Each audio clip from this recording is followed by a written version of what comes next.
नमस्कार दोस्तों। आप सामने यह जो मकबरा देख रहे हैं, क्या जानते हैं आप यह किसका मकबरा है? यह मकबरा है मध्यकालीन भारतीय इतिहास की पहली मुस्लिम शासिका रजिया सुल्ताना की। यह नाम सुनकर हर स्त्री गौरवान्वित होती है। जिस समाज में स्त्रियों को पर्दे में रखा जाता था, उस समाज के सामने पर्दा हटा, तलवार उठा, यदि किसी ने सत्ता की बागडोर अपने हाथों में ले ली तो वो कोई साधारण स्त्री हो ही नहीं सकती। यह पहली और अंतिम दफा ही हो पाया और इसीलिए रजिया मरकर भी अमर हो गई। भारतीय इतिहास में पहली मुस्लिम शासिका के रूप में आज भी इसे याद किया जाता है। हालांकि यह साहस और सामर्थ्य कब तक और क्यों ज़्यादा समय तक न रह पाया, यह जानना भी दिलचस्प होगा। यूँ तो हर व्यक्ति के जीवन में सकारात्मक व नकारात्मक दोनों पक्ष होते हैं। रजिया के जीवन में भी कुछ ऐसा था जो शायद उसके व्यक्तित्व में चांद की चमक के साथ दाग भी देता है। आइए उसके जीवन पर एक नज़र डालते हैं। रजिया एक सुल्तान की बेटी थी। यहाँ सुल्तान यानी वो शासक जिन्होंने भारतीय इतिहास को एक नया अध्याय प्रदान किया, जिसे सामान्यतः मध्यकालीन भारत के प्रथम खंड के रूप में देखा जाता है। आप जानते होंगे कि दिल्ली सल्तनत का इतिहास 1206 ईस्वी से 1526 ईस्वी तक चला। कभी कभी परीक्षाओं में शासकों का क्रम पूछा जाता है, तो आइए इसे आप नोट कर लीजिए। कभी कभी परीक्षाओं में शासकों का क्रम पूछा जाता है, तो कुछ शासकों के नाम जो रजिया से पहले हुए थे, तो रजिया तक कौन से शासक सल्तनत काल में सुल्तान बने, उन पर एक नज़र डाल लेते हैं। आप इसे नोट कर लीजिए, बेहतर होगा। ए आरामिश रुक रजिया, ए आरामिश रुक रजिया, ये एक कोड है जिसे आप इस तरह से विस्तार दे सकते हैं कि दिल्ली सल्तनत का पहला शासक यानी संस्थापक ए से ऐबक, जिसे हम कुतुबुद्दीन ऐबक के नाम से भी जानते हैं। ऐबक के बाद ऐबक का पुत्र आराम यानी आराम पसंद आराम शाह दिल्ली सल्तनत की गद्दी पर बैठा।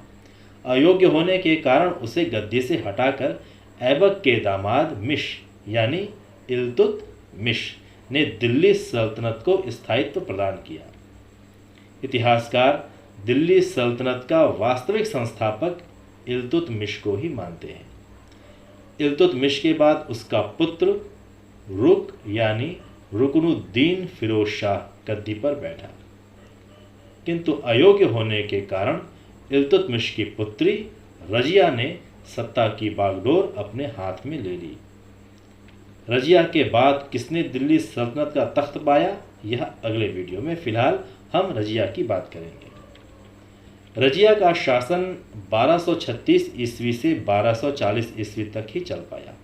वो कहते हैं ना कि 4 दिन की चांदनी फिर अंधेरी रात, या 4 समाज उसे रहने न दिया। ये कालावधि जो है सिर्फ याद करने के लिए है कि लगभग 4 साल तक ही रजिया का शासन काल रह पाया। रजिया का जन्म 1205 ईस्वी में बदायूं में हुआ था। रजिया की मां का नाम तुर्कमान खातून था, जिन्हें कुतुब बेगम भी कहा जाता था। रजिया की उपाधि उमदत उल निस्वा थी। रजिया का पूरा नाम जलालात उद दिन रजिया था। जलालात उद दिन रजिया, संस्कृत शिलालेखों में उसे जलालुद्दीन कहा गया। सुल्तान रजियत अल दुनिया वाल दीन बिन्त अल सुल्तान, इसे आप पुनः सुन लें। सुल्तान रजियत अल दुनिया वाल दीन बिन्त अल सुल्तान के रूप में रजिया के सिक्के ढाले गए। रजिया अपने भाइयों से कहीं ज़्यादा श्रेष्ठ थी।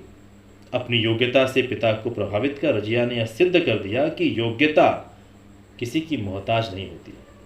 असंभव सा लगने वाला कार्य रजिया की कार्य कुशलता ने संभव कर दिखाया। ग्वालियर आक्रमण के समय इल्तुतमिश ने रजिया को दिल्ली का प्रभारी बना दिया था। अभियान से वापस आने के बाद इल्तुतमिश ने अपने बेटों की जगह अपनी बेटी रजिया को अपना उत्तराधिकारी घोषित कर दिया। इसका कारण बताते हुए इल्तुतमिश कहता है कि मेरे पुत्र भोग विलास में ग्रस्त हैं और कोई भी शासन करने के योग्य नहीं है। मेरी मृत्यु के उपरांत तुम्हें ज्ञात हो जाएगा कि रजिया के समान शासन कोई अन्य न कर सकेगा। रजिया की ताजपोशी से जुड़ी एक उल्लेखनीय बात यह भी है कि पहली बार दिल्ली की जनता ने भी सुल्तान बनाने में अपनी हिस्सेदारी निभाई। प्रोफेसर के निज़ामी कहते हैं कि रजिया का सुल्तान बनना एक समझौता था, क्योंकि उसने दिल्ली की जनता से वादा करते हुए कहा था कि यदि मैं आपकी अपेक्षाओं पर खरी नहीं उतरूंगी तो हटा देना। चलिए, अब रजिया सुल्तान बन गई और रजिया सुल्ताना कहलाने लगी। मगर जाहिर सी बात है कि जैसी परिस्थितियां थी, रजिया को काफ़ी कठिनाइयों का सामना करना पड़ा। सबसे बड़ी समस्या वैध उत्तराधिकार को लेकर थी। इल्तुतमिश के पुत्र स्वयं गद्दी हड़पना चाहते थे। इन पुत्रों में सबसे अधिक महत्वाकांक्षी बहराम शाह था। कौन था?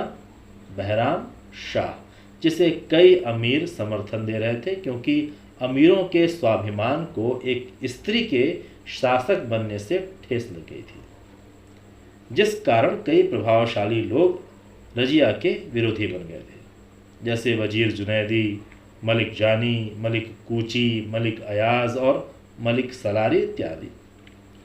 इसलिए रजिया ने सबसे पहले विद्रोही सरदारों को नियंत्रित करने का फैसला किया। यहाँ रजिया ने कूटनीतिक चाल चलते हुए अयाज और सलारी को अपने पक्ष में कर लिया। मलिक कूची और उसके भाई की हत्या करवा दी। यह सब देखकर वजीर जुनैदी भाग गया। रजिया के इन कार्यों से अन्य सूबेदार और अमीर आतंकित हो गए।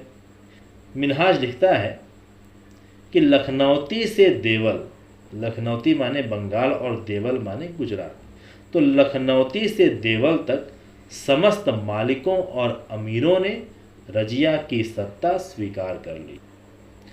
अब रजिया ने सुल्तान के पद एवं प्रतिष्ठा में वृद्धि का प्रयास किया। रजिया ने पर्दा त्याग कर कुबा यानी कोट और कुलाह यानी टोपी, कुबा यानी कोट और कुलाह यानी टोपी, ये पहनकर अपना दरबार चलाना शुरू कर दिया। शिकार खेलना, घुड़सवारी करना उसके शौक बन गए। उसने प्रशासन को भी मजबूत करने का प्रयास किया। महत्वाकांक्षी तुर्क सरदारों को नियंत्रित करने के उद्देश्य से उसने गैर तुर्कों को भी महत्वपूर्ण पद देना प्रारंभ कर दिया। मुहज्जबुद्दीन वजीर बन गया। जमालुद्दीन याकूत नामक हबशी अमीर आखूर यानी घुड़साल का प्रधान नियुक्त हुआ। याकूत से रजिया की करीबी बढ़ने लगी और उसे देखकर लोग रजिया का उसे प्रेमी कहने लगे। प्रशासनिक संगठन तैयार कर रजिया ने राजपूतों से युद्ध करना शुरू कर दिया। पहले रणथंबोर और फिर ग्वालियर पर अधिकार कर लिया। इस प्रकार एक तरफ रजिया अपनी सत्ता को सुदृढ़ करने का प्रयास कर रही थी, किंतु दूसरी तरफ तुर्क सरदारों को रजिया अब बिल्कुल बर्दाश्त नहीं हो पा रही थी। सबसे पहले लाहौर के सूबेदार कबीर खां अयाज, जिसे हजार मर्दा भी कहा जाता था, ने रजिया के खिलाफ विद्रोह कर दिया। हालांकि रजिया ने इसे दबा दिया। फिर तुर्क सरदार संगठित होकर विद्रोह करने की बात करने लगे और बदायूं और तबर हिंद के अख्तादार एतगीन और अल्तुनिया ने इस षड्यंत्र में प्रमुख भूमिका निभानी शुरू कर दी। एतगीन के इशारे पर अल्तुनिया ने 1240 ईस्वी में रजिया के खिलाफ विद्रोह कर दिया। इस पर रजिया ने अल्तुनिया पर आक्रमण कर दिया। इधर एतगीन ने रजिया के प्रेमी याकूत की हत्या करवा दी। उधर रजिया अल्तुनिया से युद्ध में हारकर बंदी बन गई और बहराम शाह को तुर्क अमीरों ने दिल्ली की गद्दी पर बैठा दिया। जब बहराम शाह सुल्तान बना तो उसने सत्ता और शक्ति अपने हाथों में केंद्रित करने का प्रयास किया। इसी वजह से एतगीन की उसने हत्या करवा दी। जिस एतगीन ने सुल्तान बनने में बहराम शाह की मदद की, सुल्तान बनने के बाद बहराम शाह ने उसी एतगीन की हत्या करवा दी। यही ओछी राजनीतिक महत्वाकांक्षा है। खैर, अब अल्तुनिया को बहराम शाह से डर होने लगा, तो उसने रजिया के विवाह प्रस्ताव को स्वीकार कर लिया। इससे तुर्क अमीर और ज़्यादा भड़क गए और लोग ऐसा कहते हैं कि उन्होंने डाकुओं को रजिया को मारने की सुपारी दे दी। हालांकि नाम रजिया का नहीं बताया गया। डाकुओं से कहा गया कि काफिला आ रहा है, उसे ख़त्म करना है। तो जब रजिया का काफिला लौट रहा था तो हरियाणा में कैथल है, कैथल के समीप लौटती हुई रजिया के काफिले को व्यापारी का काफिला मानकर डाकुओं ने हमला कर दिया और 13 अक्टूबर 1240 ईस्वी के दिन रजिया को घेर लिया और उसको मार दिया, और इसी में अल्तुनिया भी मारा गया। तो मित्रों, अब तक आप समझ ही गए होंगे कि एक योग्य और प्रतिभाशाली महिला रजिया गद्दी पर बैठ गई और प्रशासन भी कार्यकुशलता और कूटनीति से चलाने लगी, किंतु महज एक स्त्री होने के कारण तुर्क सरदार उसे हृदय से सुल्तान स्वीकार कभी नहीं कर पाए और अंततः चारित्रिक लांछन लगाकर उसकी हत्या करवा दी। जैसा कि मिनहाज कहता है कि सुल्तान रजिया एक महान शासक थी, बुद्धिमान, न्यायप्रिय, उदार चित्त और प्रजा की शुभचिंतक, समत्रष्टा, प्रजापालक और अपनी सेनाओं की नेत्री थी। उसमें सभी बादशाही गुण विद्यमान थे सिवाय नारित्व के, और इसी कारण मर्दों की दृष्टि में उसके सभी गुण बेकार थे। अमीर, उलेमा आदि किसी का समर्थन न मिल पाया उसे, और अंततः रजिया रूपी स्त्री शक्ति को विफल होना पड़ा। धन्यवाद दोस्तों। अब हम अगले वीडियो में बात करेंगे अगले महत्वपूर्ण सुल्तान बलबन पर। यदि आपको मेरे इस प्रयास से लाभ मिल रहा हो तो कृपया इस YouTube चैनल को सब्सक्राइब कर लीजिए ताकि आपको इसी प्रकार लाभ प्राप्त होते रहें। Thank you very much.